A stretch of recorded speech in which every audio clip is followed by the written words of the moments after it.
I have spent the last 12 years working for a private venture capital firm. As a private venture capitalist, you tend to focus on startups and innovation that's happening in your region.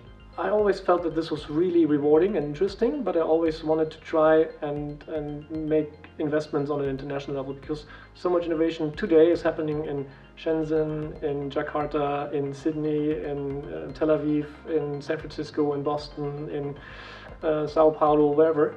And I always wanted to be part of a venture capital firm that would be able to tap into these different markets and find innovation there and support startups and back founders in these markets, and then bring relevant innovation to the globe. So, and that's exactly the opportunity that they gave me at Philip Morris. The company is moving away from conventional cigarettes and into risk-reduced products. And the idea is to have a more sustainable business in the future, because we think that conventional cigarettes are not sustainable in the long term, just because they're harming your health. If you're not a smoker, don't start smoking. If you're a smoker, quit. If you cannot quit for whatever reason, consider moving to a risk-reduced product, because that'll be better for your health. The venture capital unit that I'm heading is trying to contribute to the strategy. So the idea is, can we invest in startups that have something, a new technology, new process, interesting business model, something that can help us to achieve our goal to become a different company and focus on risk-reduced products? And or can we be a good partner for the startup to help them achieve their goal as well? So the idea is really to partner and to build something incredible in the future. I don't know too much about our competitors, but I think they're looking at what we're doing with a bit of nervousness and a little bit of excitement and curiosity. So I think Philip Morris is spearheading this initiative to move away from conventional cigarettes into risk-reduced products.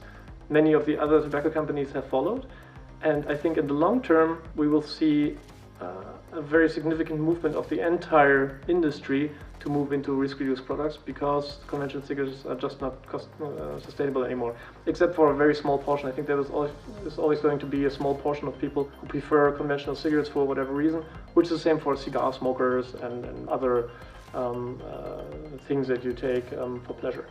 This is just interpretation, because I've been with the company for 8 weeks now, but I think that at the beginning they had the courage and they had the guts to take this decision and decide for a significant strategic shift. Then they had to start and convince everybody internally that this is the way to go, this is where our future lies, this is more beneficial and profitable for the company in the future as well. And then they had to start convincing the external side, so everybody out there in the market, most importantly our customers, but also stakeholders. So I guess many people in the market look at Philip Morris and think, oh, are they really serious about it? Are they really doing it? Is this really happening? Or is it just some sort of elaborate marketing scheme? And I can tell you, like, it's really happening. In this company, everything is moving in a different direction. Everything is shifting. People are thinking about new ways to address customers, to develop products, to distribute products, to communicate with the market, to communicate, engage with customers. So this is very interesting on many levels. The other aspect is really the mentality. I think that combining the, let's say, know-how from external people joining Philip Morris and bringing in new ideas and new technologies, and the idea of blending this with what already exists in terms of expertise within Philip Morris is also very interesting. So that can result in some tremendous innovation and some very successful products and services to our customers. The idea is really to tap into innovation and technologies all around the globe. As a private VC, you're more focused on what's happening in certain regions, but at Philip Morris, you can look at what's happening in different markets right now, today. So I'm trying to leverage our workforce. We have 77,000 people in more than 180 markets, to really have my eyes and ears on the ground and see what's happening today in the startup arena in Shenzhen, in Hong Kong, in Sydney, in Tel Aviv, in San Francisco, in Boston, to be able to discover, identify, and then invest in the best startups that are out there that are somewhat aligned with what we try to achieve at Philip Morris.